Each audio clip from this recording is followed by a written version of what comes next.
whatever you need.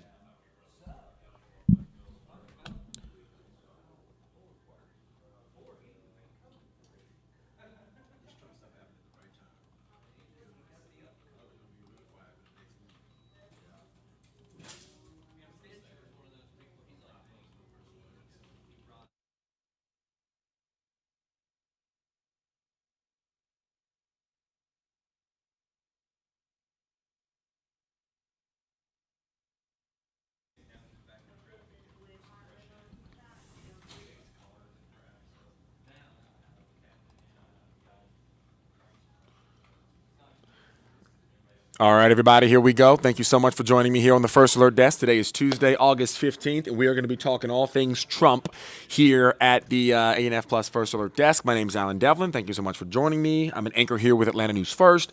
There is a lot going on. It's been a wild 24 hours, 25 hours pretty much since we at CBS learned that indictment would be coming down.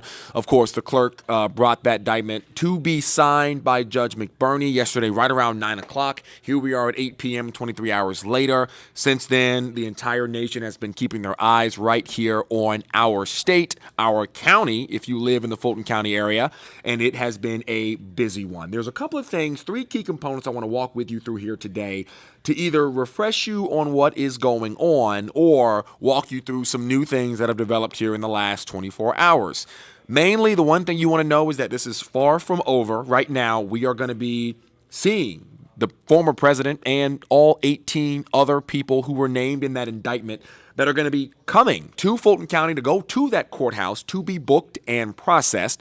Sheriff Pat Labat has mentioned that everybody who was brought in will be treated as everybody else who was brought in. So not only are we going to possibly for the first time see a fingerprint and a mugshot of the former president along with all 18 other defendants, there's a very, very good chance that here in Georgia, because court rules are different than in Florida, than in Washington, than in New York, we're going to see actual video of Donald Trump at his arraignment as well as in court when that trial starts. Right now looking like next year, but his lawyers will very likely try and delay that and move it back until after the general election in November of 2024. That is what this process is kind of playing out right now. This is a state case that takes underneath a federal case. So while these district attorneys will likely be communicating with each other about what's coming next, you've got Bragg out of New York, who's also dealing with a state case, and you've got Fani Willis, who is dealing with a state case, but then Jack Smith and the special counsel having that federal case involving the insurrection from January 6th, 2021. That one might take precedent, which means that one will go to trial as a federal case long before we see him appear actually in trial here in Fulton County, and that is counter to all of his attorneys and defense team working to slow this process down as much as possible. But we're kind of big picture right now. Let's bring it in, talk just about Fulton County here. Investigative reporter Sierra Cummings actually is going to break down these charges, and there are a lot of them, everything that the former president is facing here, and many of them actually, I'm sitting here and I'm looking.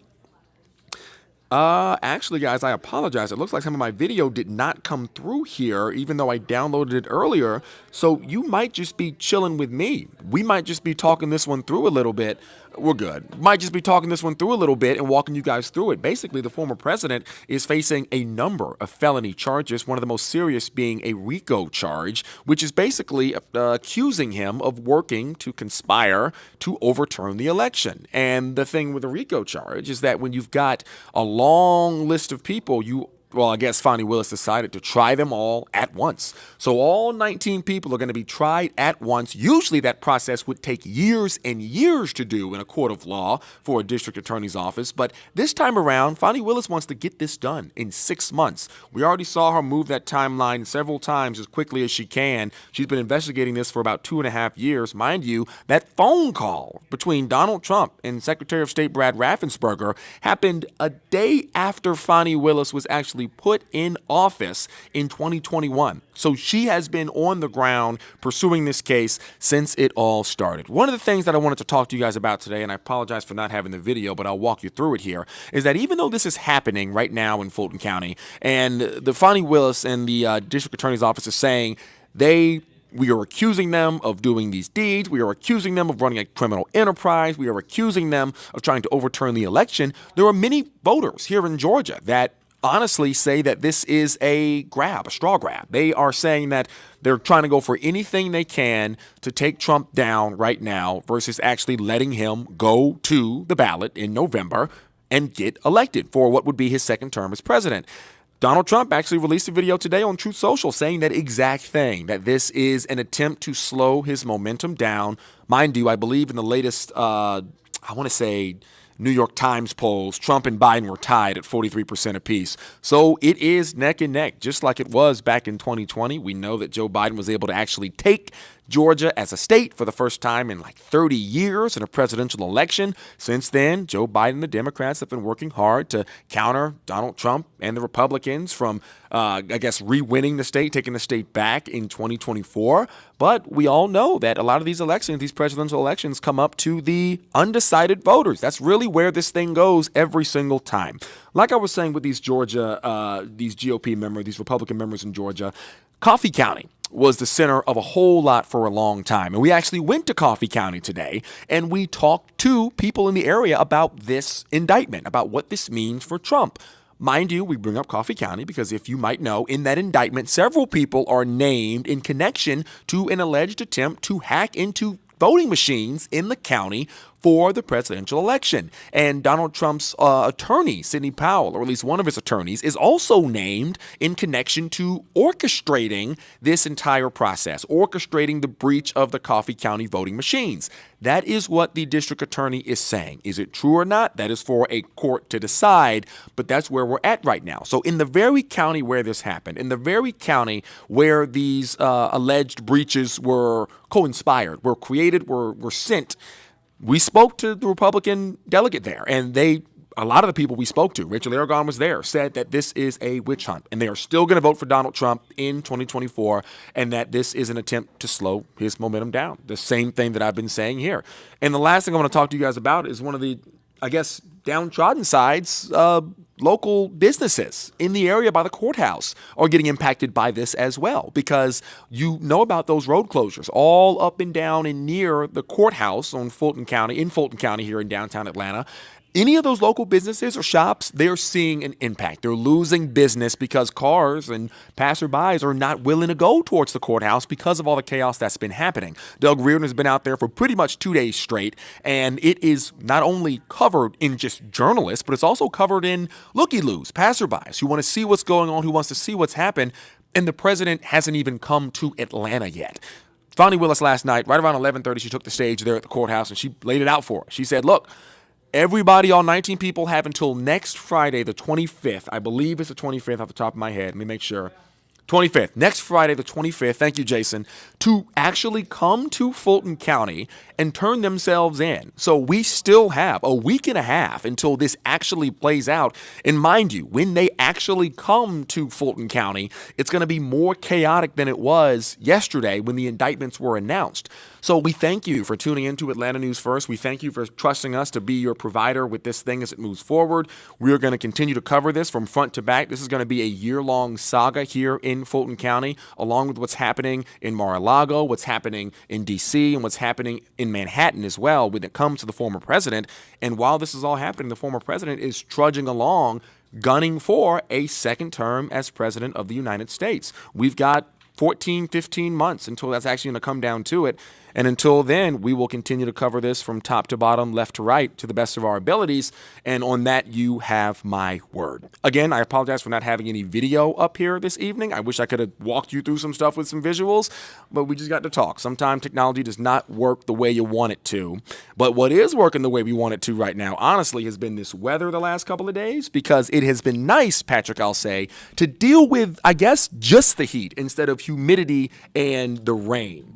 Yeah, you know what? And the forecast is going to be trending into drier territory and a more comfortable territory. So it allows for you to talk about beautiful skies out there. But I recognize that it is Taco Tuesday. We are here for a good time, not a long time. So we will jump into this forecast. And we're going to kick it off By saying hello, just because I've been MIA for a few days, and I hope y'all have been okay. But let's talk about these dew points, because we had a cold front that moved through this afternoon. I don't know where you were between 2 and 6. But shower storms were rolling through. We had reports of golf ball size hail in Putnam County near Lake Oconee. So these storms produced lots of wind damage as well. I believe that we actually have a crew that is on their way to one of those sites, and I believe that was in Coweta County. We had reports of multiple trees down on multiple homes. I know out in Henry County there was a lot of damage as well. We had some reports that have been unconfirmed of a fire that may have been sparked by lightning. So we're working to find out what's going on with that. So far we haven't been able to confirm that, but that's just some things that we heard through the grapevine through some of our sources. So nonetheless, things have quieted down out there. Gorgeous sky views, and a nice cold front is going to come through the area this evening, and that is going to help us out.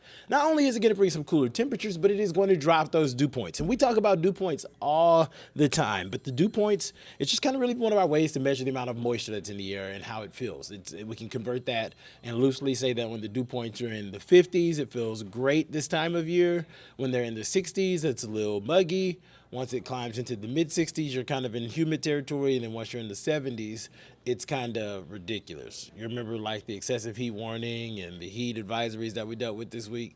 Yeah, that type of energy. So thankfully, those dew points are shying away from that, and it is going to be a little bit more manageable as we head through the next couple of days. But you can see near the end of this curve, those numbers start to creep back up. So I know what you were thinking. I know what you were hoping for. You were hoping that us telling you that this cool spell was coming in was going to really usher in fall. We're not there yet. Unfortunately, looking at 7 to 10 days, it looks like we're actually going to be even hotter. So enjoy this reprieve from the heat that you have.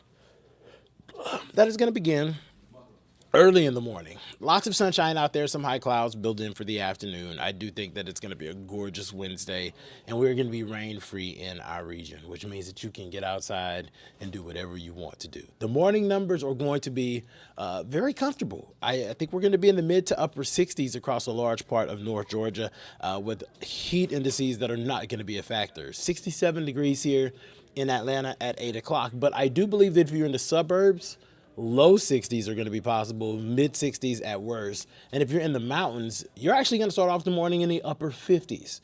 So a great start to the day. The afternoon is just going to be picture perfect. Listen, I don't know if you start off at work tomorrow at 8. If you do, it's going to be a good day to go for a nice bike ride after work, or go for a nice jog after work.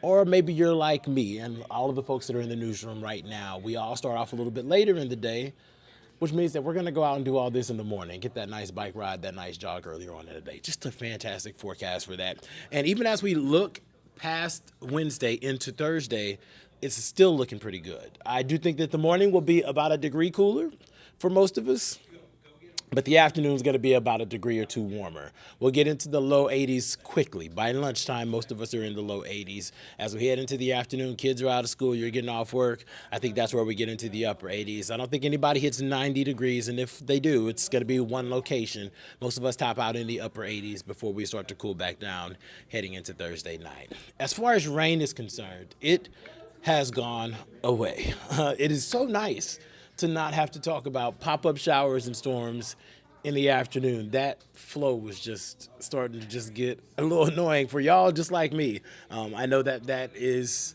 not something you want to see driving home and slowing down your process, slowing down work and school and all that stuff. Thankfully, we are in a nice little dry spell.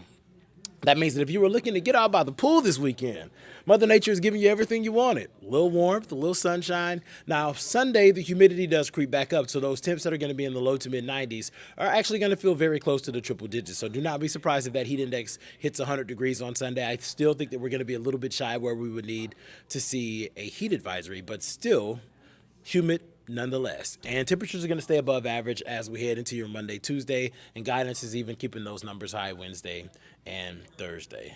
I wanted to give you one last look at the tropics because we have not been talking about the tropics a whole lot, and it is not because we just didn't want to. It's been because it's been pretty quiet.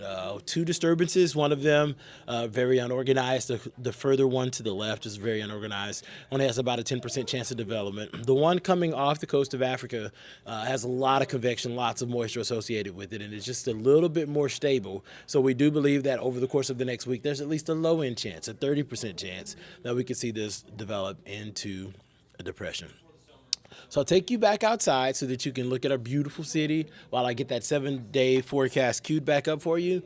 Bam, there it is. I'll let you look at the 7-day. I'm going to take a peek at YouTube because I know a lot of you all are inside of this YouTube chat. It's a lot of y'all watching tonight. Hey, YouTube, it's a lot of y'all watching me right now, which means I know that a lot of our viewers at home on all of our streaming platforms are there as well. So happy Tuesday, Taco Tuesday. Hopefully you're eating shrimp tacos for me because I'm here, but I got you.